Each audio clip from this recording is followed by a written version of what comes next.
भगवान के करीब ले जा करके हमें जोड़ देती है। हमारे दिल में भगवान के प्रति अटूट भक्ति उपजाती है। भगवान श्री रामचंद्र जी के बारे में हम सब भली भांति जानते हैं। वो कौन है, किसके पुत्र हैं, किस प्रयोजन से इस धराधाम पर उन्होंने अवतरित होकर के अपनी लीलाएं की, किस उद्देश्य से उन्होंने अवतार लिया, करीब करीब हम सब लोगों को मालूम है। उसके बाद भी जब जब अवसर मिलता है भगवान के भक्तों को भगवान की कथा सुनने का, वो सब काम छोड़ करके भगवान की कथा में खुद को शामिल करते हैं, लगाते हैं। क्यों लगाते हैं, क्या मिलता है? अच्छे से समझ लीजिए कि कथा ही एकमात्र ऐसा साधन है जहां जा करके, जिसको सुन करके हमको हमारे स्वरूप का बोध होता है, ज्ञान होता है। आज जो हमारी पहचान है ना, कोई लंबा है, कोई छोटा है, कोई मोटा है, कोई सांवला है, कोई गोरा है, किसी का नाम टिंकू जी है, किसी का नाम पिंकू जी है, किसी का पिंकी है, किसी का चिंकी है। ये हमारी पहचान नहीं है। हमारी पहचान वो है जो इस शरीर में बैठ करके हर अनुभव को अपने जीवन में जी रहा है, उसे महसूस कर रहा है। निराकार है हम, अजन्मा है, अविनाशी है। देह का नाश होगा, सबका हुआ है। किसी के देह की उम्र 100 साल, किसी के देह की उम्र 60 साल, किसी के देह की उम्र 50 साल। लेकिन जो देह में रहने वाला देही है ना, ये कभी कभी मरता नहीं, हमेशा हमेशा अपनी एक स्थिति में बना रहता है। वो एक स्थिति उसकी क्या है? निराकार, निरंजन, निर्मल, एकदम शुद्ध। हम सबका जो स्वरूप है ना, एकदम शुद्ध है, उसमें तनिक भी दोष नहीं है। आप भोजन पकाते हैं 24 घंटे से जैसे 48 घंटे हुए। अभी तो गर्मी में 12 घंटे भी ठीक रह जाए बहुत बड़ी बात है। उसका स्वाद बिगड़ जाता है, उसका सेवन हम दोबारा नहीं कर पाते हैं। और जो हमारी जिंदगी हमको मिली है, किसी के जीवन का 10 साल बीत गया, किसी का 50 साल बीत गया, किसी का 40 बीत गया। कभी ऐसा लगा क्या कि हम पुराने हो गए, हम खराब हो गए? ऐसा नहीं लगा। हर दिन हम नहा धो करके जब आईने में अपनी सूरत देखते हैं, शक्ल देखते हैं, मन प्रफुल्लित हो जाता है, मन आनंदित हो जाता है। जानते हैं क्यों? क्योंकि जो हम है ना, जो हमारा स्वरूप है, उसमें कभी विकार आता ही नहीं। जो दोष, जो कमियां हमारे अंदर आती हैं, वो किसी कारण से आती है और कुछ समय के लिए आती है। वो भी हम में आती नहीं है, खाली हमें महसूस होता है कि हमारे अंदर कुछ कमी आ गई है। जब कथा सुनते हैं तब हमें हमारे शुद्ध स्वरूप का ज्ञान होता है और हम संसार के प्रपंच से, इस झमेले से, इस झंझट से हमेशा के लिए अपने आप को ऊपर उठा करके भगवान की प्राप्ति, भगवान के दर्शन, भगवान के भक्ति के रास्ते पर अपने आप को ले जा पाते हैं। नहीं तो सबको मालूम है संसार में कितनी झंझट है, कितना झमेला है। काम कभी खत्म ही नहीं होता। होता है कभी काम खत्म?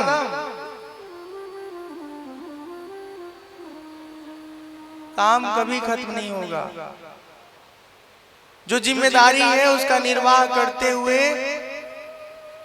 सब काम करते हुए, उस काम से अपने आप को अलग भी रखना है। उस काम से चिपकना नहीं है, आसक्त नहीं होना है, लगाव नहीं रखना है।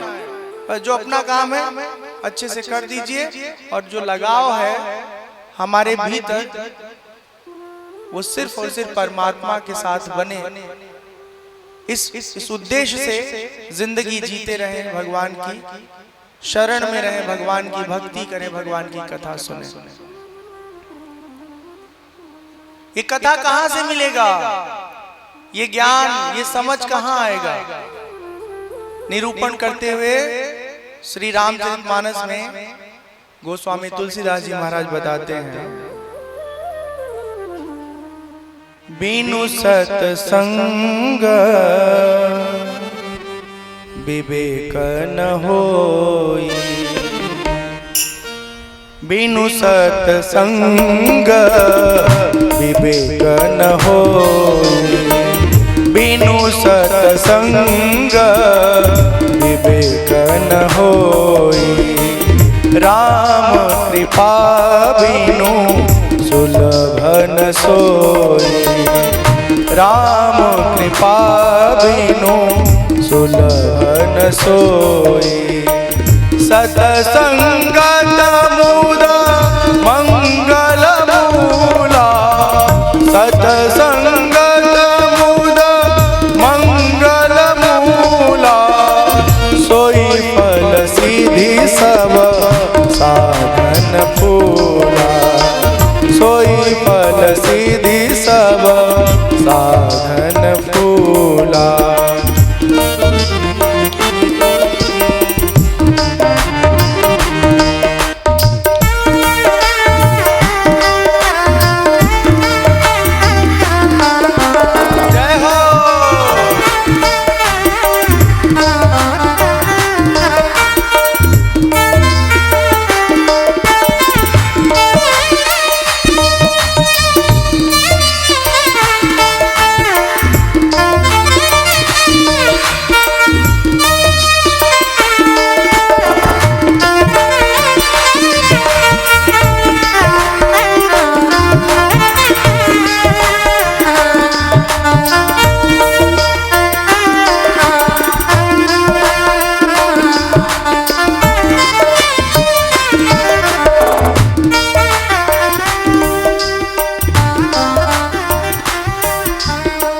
सठ सुधरहि सतसंगति पाई,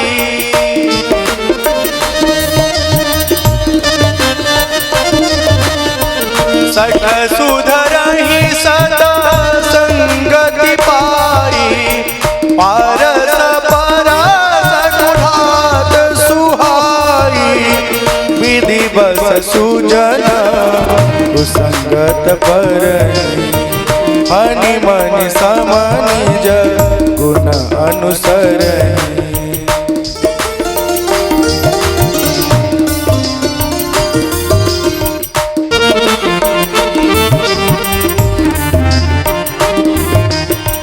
जय सिया राम जय जय सिया राम, जय सिया राम जय जय सिया राम, जय सिया राम जय जय सिया राम, जय सिया राम जय जय सिया राम, जय सिया राम जय जय सिया राम, जय सिया राम।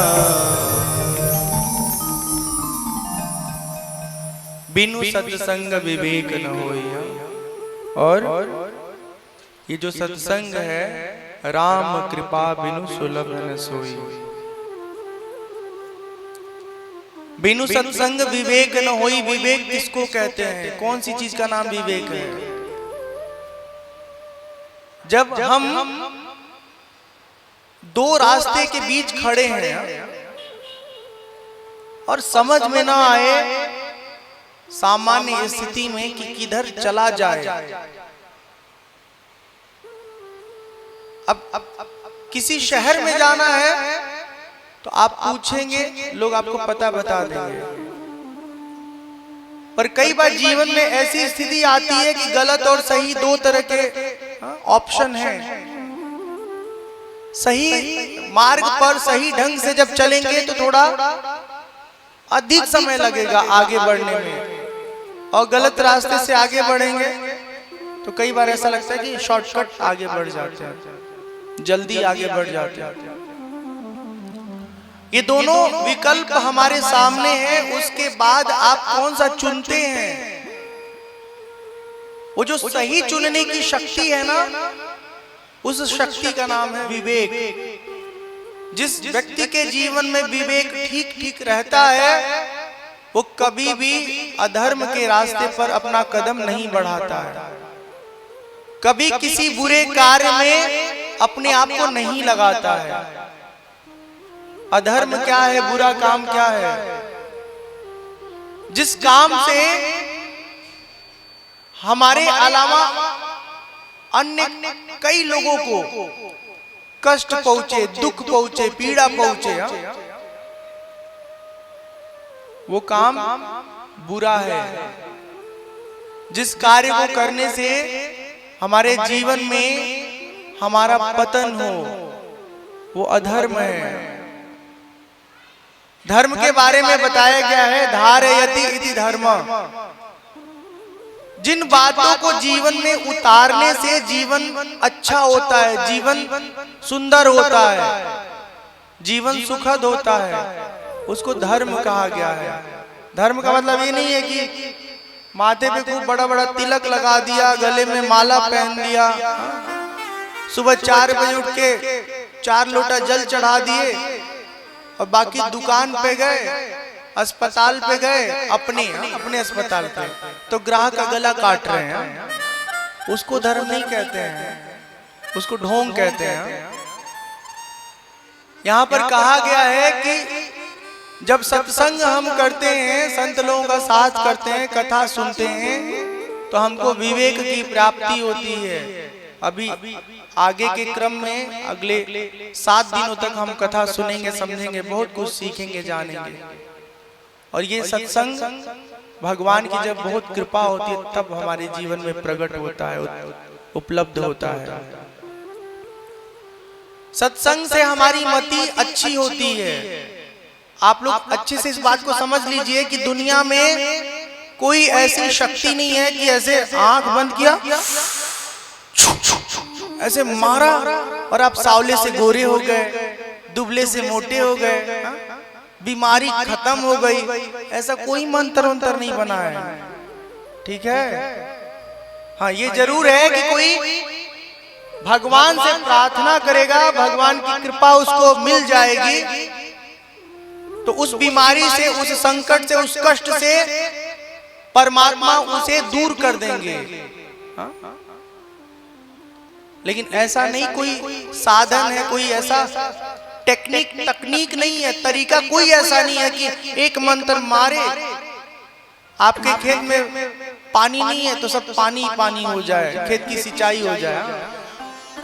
आप लोगों के बीच में आकर के हमको अब थोड़ा थोड़ा एहसास हुआ कि जल की कीमत कितनी होती है।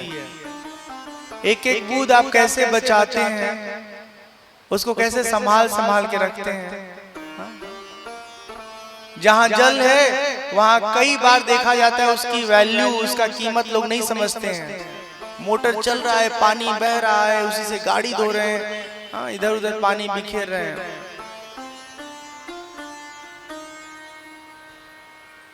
तो सठ सुधरही सत्संगति पाई, पारस परस कुधाद सुहाई। अच्छे लोगों के साथ रह करके हमारी मति अच्छी हो जाती है, और बुरे लोगों के साथ रह के हमारे अंदर बहुत ढेर सारा विकार आ जाता है, कमियां आ जाती हैं। सत्संगत मुद मंगल मूला, सोई फल सिद्धि सब साधन सूला। जब हम अच्छे विचारों के, अच्छे लोगों के साथ रहेंगे तो हमारी मति अच्छी होगी और हम फैसला भी सही लेंगे। आप सब खेती करते हैं, इसका मतलब ये नहीं कि खेती बहुत आसान है। खेत को जोत दिया, बीज डाल दिया, पानी चला दिया, फसल आ गया, ऐसा नहीं है। मौसम को देख करके, हालात को देख करके, गर्मी और बरसात को देख करके कई बार आप बोने वाली जो बीज है उसको बदल भी देते होंगे कि इस बार ये नहीं, ये लगाते हैं, पानी कम आ रहा है इसलिए ये लगाएंगे तो फसल ठीक रहेगी, दूसरा लगा देंगे तो नुकसान हो जाएगा। तो कथा सुनने से हमारी मति अच्छी होती है, और जब मति अच्छी होती है तो फैसले अच्छे होंगे, कर्म अच्छे होंगे, कर्म अच्छे होंगे तो अपने आप उसका फल अच्छा होगा। दुष्ट से दुष्ट व्यक्ति अगर सत्संग करेगा तो कुछ न कुछ उसके अंदर अच्छा ही आएगी, उसके विकार दूर होंगे, उसके जीवन की कमियां समाप्त होंगी। पारस का नाम सुना होगा आपने। पारस एक धातु है, कहते हैं उसके समीप अगर लोहा चला जाए तो सोना हो जाता है। जब सत्संग में व्यक्ति रहता है, संत के साथ रहता है, तो पारस तो लोहे को सोना करता है, लेकिन सत्संग संत लोग अपने निकट आए व्यक्ति को अपने जैसा बना देते हैं, अर्थात पारस जैसा बना देते हैं।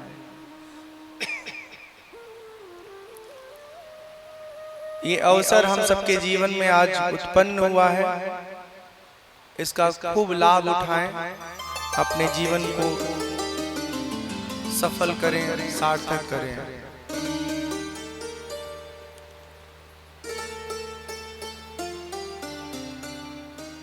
आकर 4,84,000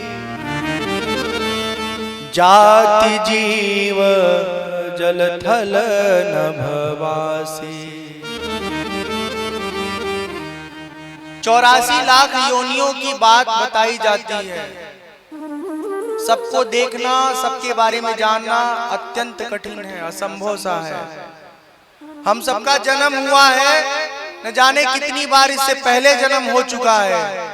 अगर हम सब इस संसार के मोह माया से खुद को नहीं उठाए ऊपर, फिर जन्म मरण के चक्र में लगातार भटकते रहेंगे। भगवान कृपा करके हम जीव को मनुष्य योनि में जन्म दिए हैं। कई बार हमको लगता है हमारे कर्म बड़े अच्छे थे इसलिए हम मनुष्य बन गए, कर्म अच्छे थे इसलिए मनुष्य नहीं बने हैं। परमात्मा ने कृपा करी है इसलिए बने हैं हम मनुष्य। कबहू करी करुणा नर देहि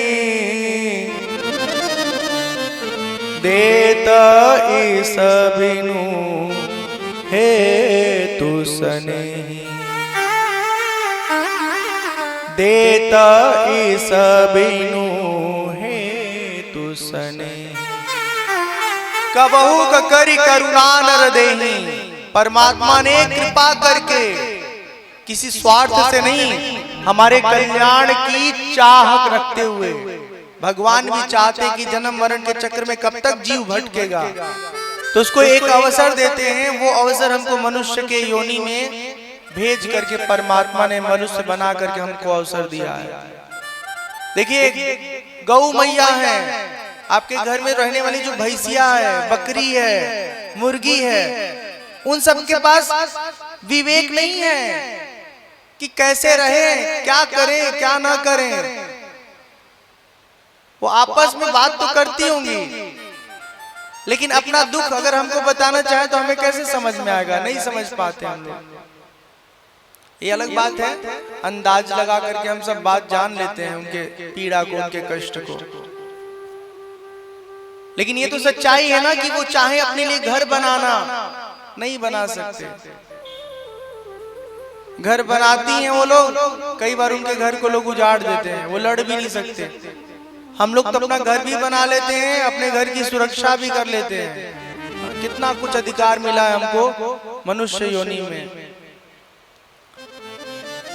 तो जो ये अवसर मिला है परमात्मा ने दिया है, इस अवसर को पाने के बाद जीवन की जो जिम्मेदारियां हमारी हैं उसको निभाते हुए अपने मन को हरि भजन में, हरि सुमिरन में, हरि कथा में लगाए रखना है, क्योंकि यहीं से जीवन का असली मार्ग मिलेगा जिस पर चल करके जीवन पूरा होता है। हो लागी लगन मत तोड़ना हो प्यारे, लागी लगन मत तोड़ना, हरि जी मोरी लागी लगन मत तोड़ना, हरि जी मोरी लागी लगन मत तोड़ना।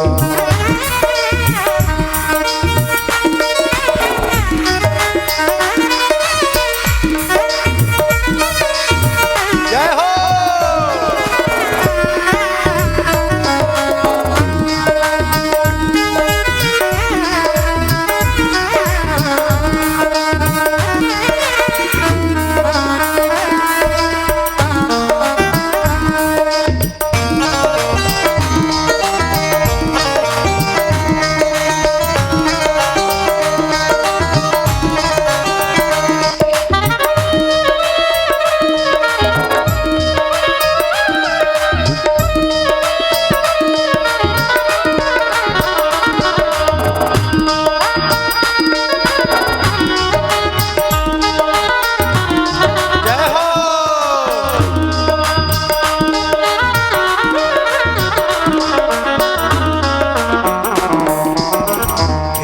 बोआई मैंने तेरे नाम की, खेती बोआई मैंने तेरे नाम की, खेती बोआई मैंने तेरे नाम की, खेती बोआई मैंने तेरे नाम की।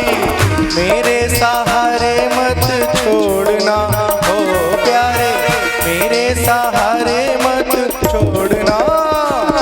हरि जी मोरी लागी लगन मत छोड़ना, हरि जी मोरी लागी लगन मत छोड़ना।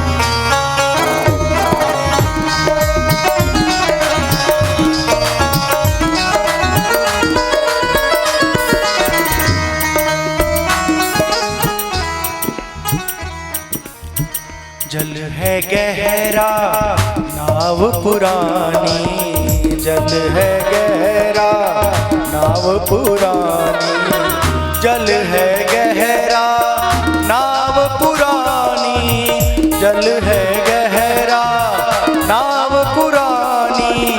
बीच भंवर मत छोड़ना हो प्यारे, बीच भंवर मत छोड़ना। हरि जी मोरी लागी लगन मत तोड़ना, हरि जी मोरी लागी लगन मत तोड़ना।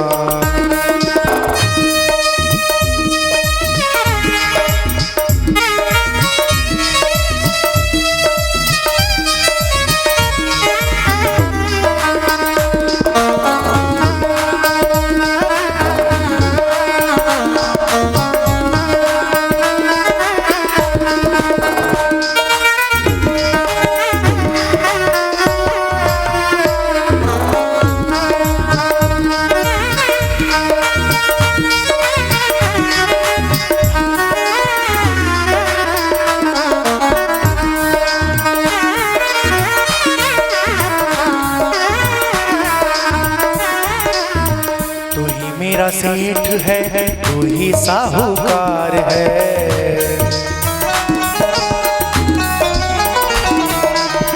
तू ही मेरा सेठ है तू ही साहूकार है, तू ही मेरा सेठ है तू ही साहूकार है, तू ही मेरा सेठ है तू ही साहूकार है। ब्याज पे ब्याज मत जोड़ना हो प्यारे, ब्याज पे ब्याज मत जोड़ना। हरि जी मोरी लागी लगन मत तोड़ना, हरि जी मोरी लागी लगन मत तोड़ना।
रामचंद्र की जय, पवन सुत हनुमान की जय,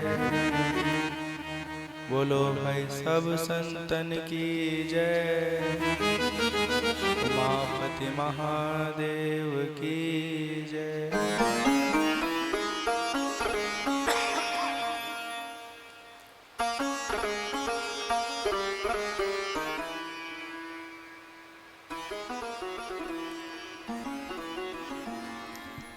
जिस परमात्मा की कथा हम सब सुनने के लिए आज इकट्ठा हुए हैं, उस परमात्मा का स्वरूप क्या है अच्छे से जान लीजिए।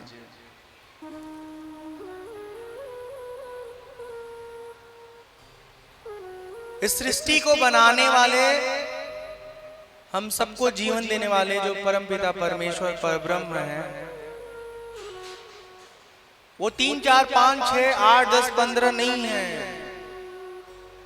अलग अलग काल खंडों में उन्होंने अवतार अलग अलग लिया,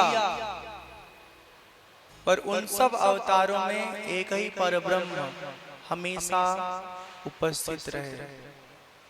उनके नाम रूप अलग हैं, पर वो तनिक भी एक दूसरे से भिन्न नहीं है। चाहे राम हो, चाहे कृष्ण हो, चाहे शिव हो, सब रूप परमात्मा का ही है। इन रूपों के होने से हमारा लाभ क्या है, हमारा हित क्या है? आप सब देखे होंगे अपने आसपास कोई बहुत नटखट सा चटपटा सा रहता है ना, उसको भगवान कृष्ण कन्हैया लाल बहुत अच्छे लगते हैं। जो धीर गंभीर मर्यादित व्यवहार करता है, उसे राम जी पसंद है। और जिसको कुछ नहीं चाहिए, देश दुनिया मोह माया से कुछ लेना देना नहीं है, उसका रहने का जो ढंग है, वैरागी प्रकृति उसके जीवन में जब होती है, तो भगवान भोलेनाथ को पसंद करते हैं। तो जो परमात्मा का स्वरूप है, उसे देख करके कहीं न कहीं जिस प्रकृति के हम होते हैं, वैसे ही परमात्मा को अपना इष्ट बना लेते हैं। उन परमात्मा के उस स्वरूप को हम अपने हृदय में बसा लेते हैं, उनकी उपासना करते हैं। तो जो मूल परमात्मा है वो कौन है? एक अनीहा अरूप अनामा अज सच्चिदानंद परधामा।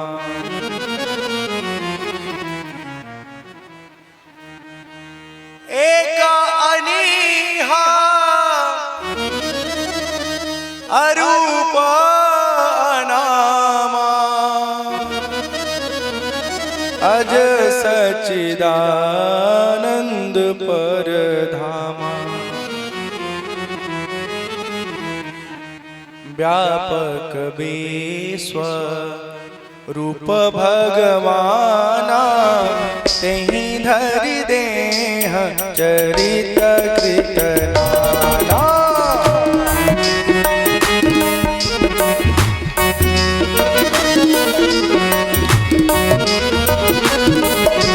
जय हो।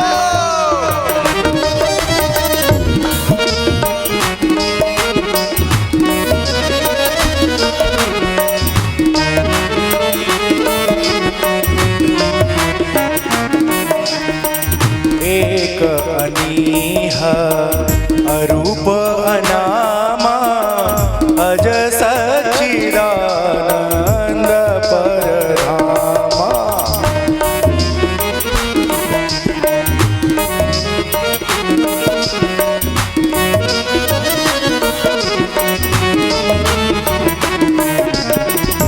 सो केवला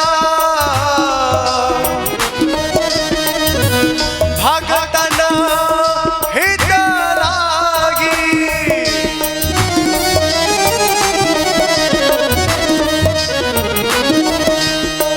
सो केवल भगतन हित लागी, परम कृपाल प्रणत अनुरागी, जय जन पर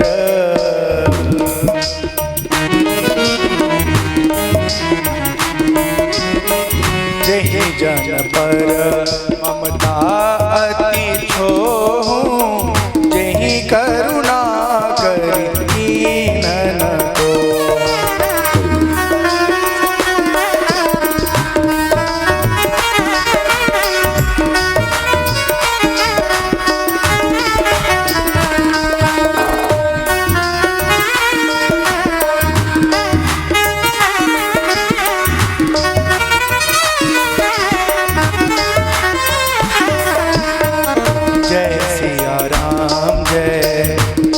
सिया राम, जय सिया राम, जय जय सिया राम।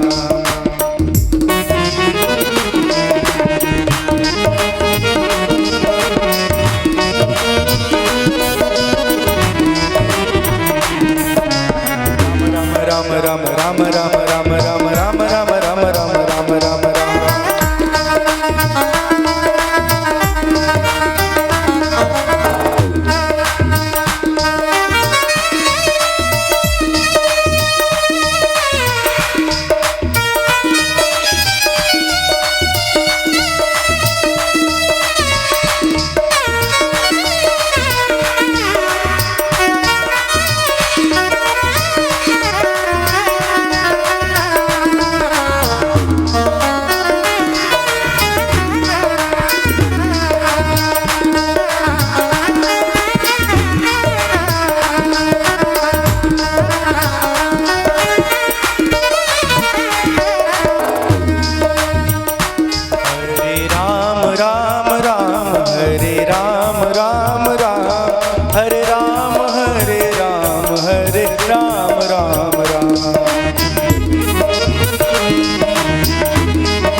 जय सिया राम, जय जय सिया राम, जय सिया राम, जय जय सिया राम, जय सिया राम, जय जय सिया राम, जय सिया राम, जय जय सिया राम, जय जय सिया राम, जय जय।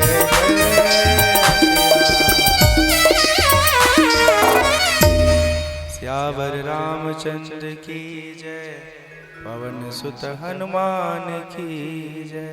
एक अनीहा अरूप नामा, अज सच्चिदानंद पर धामा। जो परमात्मा है वो केवल और केवल एक है। नाम रूप उसके बहुत हैं, लेकिन हर नाम रूपों में वही परमात्मा समाया हुआ है। अनीह मतलब जिसके अंदर कोई इच्छा नहीं है। हम सबके भीतर इच्छा होती है ना, ये चाहते हैं, ये चाहते हैं, ये कर ले, ये कर ले, ये मिल जाए, ये मिल जाए। और परमात्मा के भीतर कोई इच्छा नहीं है। अरूप है वो, उनका कोई रूप नहीं है। वो जो कैलेंडर में आप राम सीता लक्ष्मण जी का फोटो देखते हैं, कृष्ण कन्हैया लाल का फोटो देखते हैं, भगवान भोलेनाथ माँ पार्वती की तस्वीर देखते हैं, वो परमात्मा की छवि नहीं है। वो एक भक्त के हृदय में बसने वाली कुची और पेंट से निकल करके बनने वाली छवि है। परमात्मा तो हर नाम रूप से परे हैं। वो अज हैं, कभी उनका जन्म ही नहीं हुआ। लेकिन ये भी सही है कि वही अजन्मा परमात्मा माँ कौशल्या के गोद से, उनके गर्भ से, उनके उदर से त्रेता काल में जन्म लेते हैं, अवतरित होते हैं।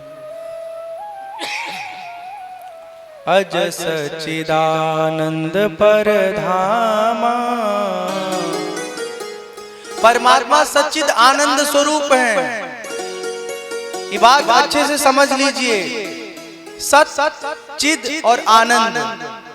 सत मतलब जो सत्य वस्तु है।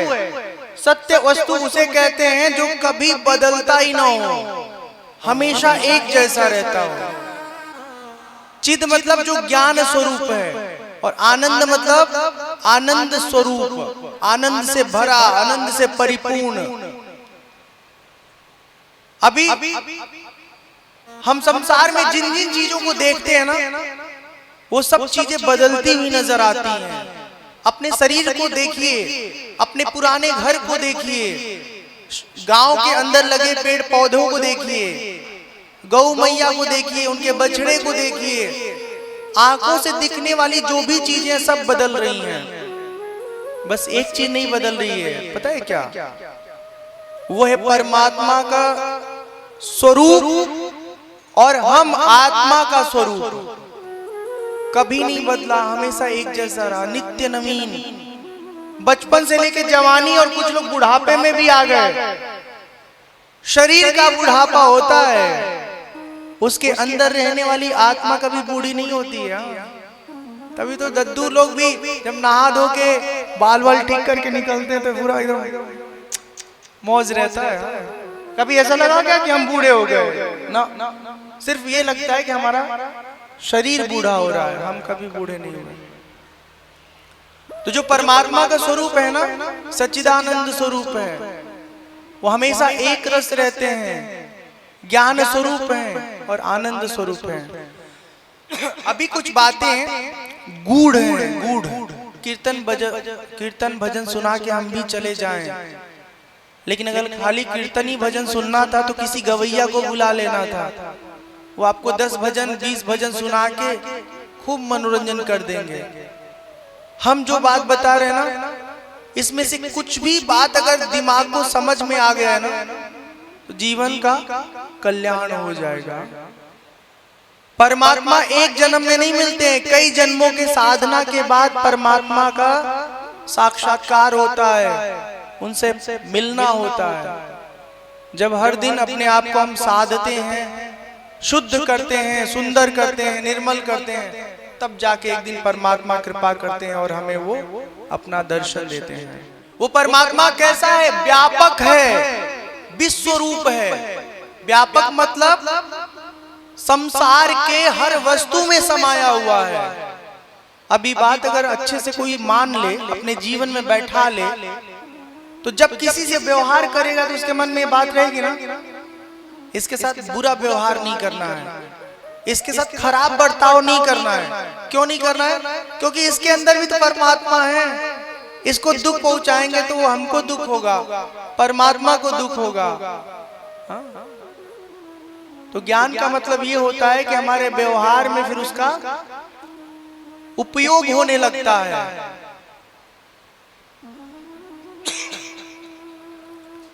व्यापक विश्व रूप भगवाना, और तेहि धरि देह चरित कृत नाना। वो जो हर कण में समाये हुए परमात्मा है, वही परमात्मा देह रूप धारण करके त्रेता काल में राम बन करके अयोध्या में लीला करते हैं, रावण के कुल का संहार करते हैं, दुष्टों का नाश करते हैं, भक्तों को दर्शन देते हैं। सो केवल भगतन हित लागी, परम कृपाल प्रणत अनुरागी।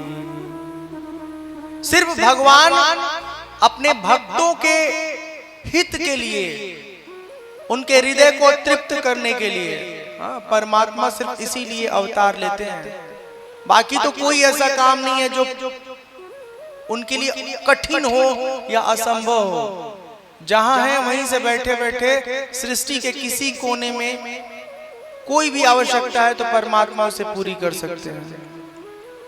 लेकिन जो भगवान को अपने हाथों में खिलाना चाहते हैं, जो अपने साथ घुमाना चाहते हैं, जो उनके साथ खेलना चाहते हैं, जब उनके भक्ति से प्रसन्न होकर के परमात्मा उनको तृप्त करना चाहते हैं, तब इस धराधाम में परमात्मा अवतार लेते हैं। सुमिरिय नाम रूप बिनु देखे, आवत हृदय स्नेह विषेख।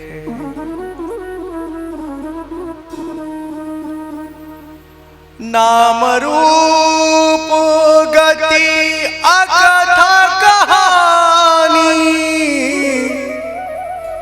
समुझत सुखदन परति बखानी, अगुण सगुण बीच नाम सुसाखी, उभय प्रबोधक चतुर दुभाषी। परमात्मा को हमने अपनी आंखों से कभी देखा नहीं है, पर उनके नाम की ऐसी महिमा है, उनके नाम का ऐसा प्रताप है कि उन्हें देखा भले नहीं, पर जब उनके नाम का सुमिरन करते हैं तो वो परमात्मा हमारी सुनते हैं, हमारी सहायता करते हैं, हम पर कृपा करते हैं, हमारी जो जरूरत होती है उसका वो ख्याल रखते हैं। देखो, निराकार परमात्मा जिसका न नाम है न रूप है, उस निराकार परमात्मा को बुलाना है, पुकारना है, उनके निकट जाना है, तो नाम ही एक ऐसा अकेला समर्थ साधन है जो परमात्मा से हमें जोड़ देता है। आप घर में किसी की आवश्यकता अनुभव करते हैं, बड़े बेटे की, छोटे बेटे की, बहू रानी की, तो आप कहते हो ना, टिंकू टिंकू टिंकू जल्दी आओ। क्या हुआ? बकरी खेत में घुस गई है, सब फसल खाने लगी है, इसको जल्दी से भगाओ। टिंकू आते हैं, बकरी को भगा देते हैं। बकरी है, जंगली जीव है, तमाम तरह के वनचर प्राणी है जो किसान के खेतों को नुकसान पहुंचाते रहते हैं। तो नाम की ये महिमा है। जब एक व्यक्ति नाम सुन के आ जाता है तो इसी प्रकार हमें समझना होगा कि परमात्मा भी अपने नाम का सुमिरन सुन के अपने भक्त को देखते हैं, उसके पास जाते हैं, उसके कष्टों को दूर करते हैं। हो राम नाम मणिदीप धरू, जी दे हरिद्वार, तुलसी भीतर बाहर हूँ, जो चाहसी उजियार, जो चाहसी उजियार। राम नाम मणिदीप धरू, जी दे हरिद्वार, तुलसी भीतर बाहर हो, जो चाहसी उजियार।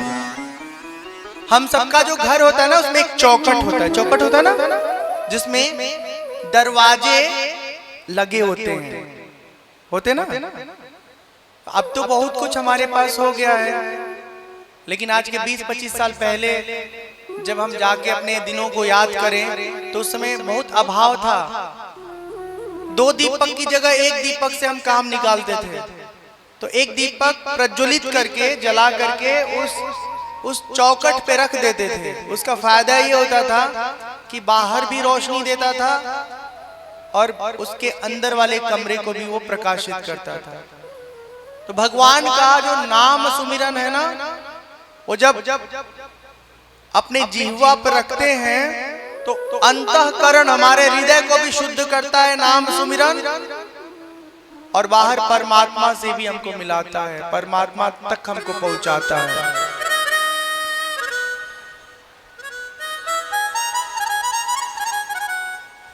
कलिकाल में सबसे सरल जो भगवान के भक्ति का साधन है, रास्ता है, वो है भगवान का नाम सुमिरन। साधन मतलब जुगाड़। जुगाड़ समझते हैं? जुगाड़ समझते हैं हम लोग? यंत्र समझते हैं? यंत्र, मशीन। हाँ, जैसे रोटी बनाने का साधन क्या है? चौका और बेलना। उस चीज को साधन कहते हैं जिस चीज के जरिए आप अपना जरूरी काम करते हैं। खाना पकाने का साधन क्या है? अग्नि, अग्नि रहेगी तो खाना पक जाएगा। चाहे स्टील के बर्तन में पके, चाहे मिट्टी के बर्तन में पके, चाहे वो पीतल के बर्तन में पके, अग्नि नहीं रहेगी तो कुछ नहीं होगा। तो साधन की जब बात करें तो आप समझिए वो चीज जिससे हमारा जीवन और अच्छा होगा।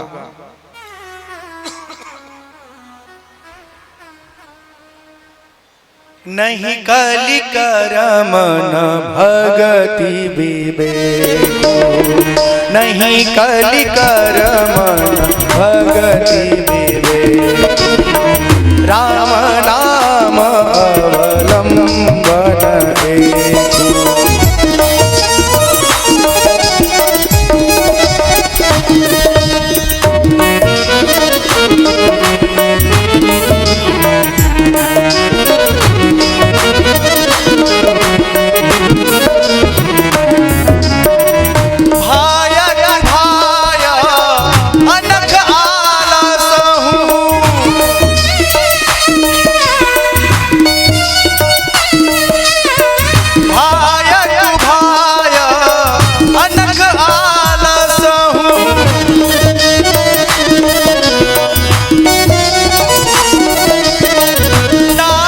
जपत मंगल दिसि दसहूं, जय सिया राम जय जय सिया राम, जय सिया राम जय जय सिया राम, जय सिया राम जय जय सिया राम, जय सिया राम जय जय सिया राम।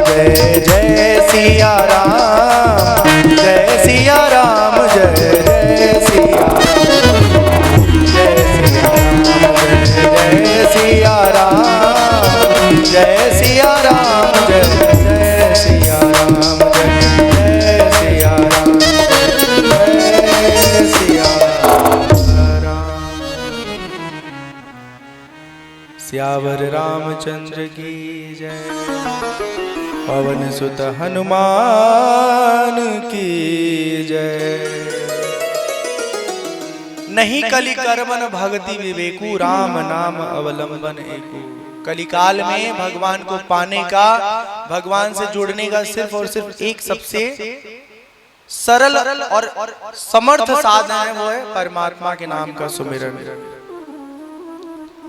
अच्छी बात यह है कि भगवान के नाम का सुमिरन चाहे मन से करिए चाहे बेमन से करिए, मन लगा के करिए चाहे उड़ते उड़ते मन से करिए, फल पूरा का पूरा मिलेगा। कैसे? हमारे यहाँ अपने गांव में वो लकड़ी वाला चूल्हा भी अभी यूज करते हैं ना। हाँ, तो लकड़ी वाला जब चूल्हा ठंडी में आप जलाते हैं तो घर के बाल गोपाल बड़े वाले, आप लोगों के पति देव सब वहीं बाजू में बैठ के सेक भी लेते हैं, भोजन भी पाते हैं। ऐसा होता ही होगा, हर गांव में होता है, हर घर में होता है। अब पता चला कि पीठ बहुत दर्द कर रहा है, थोड़ा पीठ का भी सेक ले लेते हैं। पीठ घुमा करके चूल्हे की तरफ रखे हैं और चूल्हे से निकल के अग्नि का एक जो है छिटकी चिपक गई स्किन से, चमड़े से, क्या होगा? जलेगा ना? जलेगा कि नहीं जलेगा? चाहे जान के चाहे अनजान के, जान में या अनजाने में, रोटी बनाते समय जब हाथ तवा पे आ जाता है तो हाथ जल ही जाता है, इसमें सेक लग ही जाता है। ठीक है? जिस प्रकार अग्नि से जाने अनजाने चाहे जैसे संपर्क होते ही हमारा हाथ सेक जाता है, उसी तरह परमात्मा भगवान के नाम के सुमिरन से हमारा हृदय, हमेशा सेक प्राप्त करता रहता है और उनके नाम के सुमिरन से हमारे हृदय के अंदर जो दोष है ना, वो दोष समाप्त होता जाता है। ठीक है।